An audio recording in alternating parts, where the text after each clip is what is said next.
This is code.org. Let's see what we're doing. Run the program and observe the outcome. Bloop. And this looks similar to, well, all the others. Yeah, we're going to have an error. We have Jude.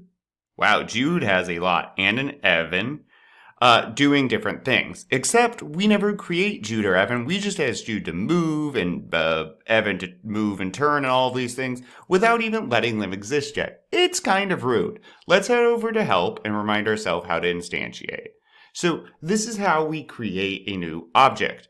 This example has a student named Laura, and that's when you instantiate the object by student being the object, the data type, Laura being the new object name or the variable name, and new is directing the computer to use the existing class to define this object. I just copied or controlled C that. I'm going to control V it here. Now, this isn't going to work. If I just do this and throw in the name Jude, well, we don't have a student object.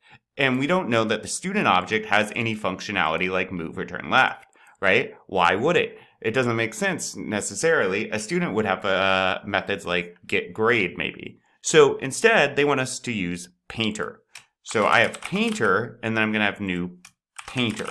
So this should take care of Jude. However, we still have an issue with our friend, your friend and mine, Evan.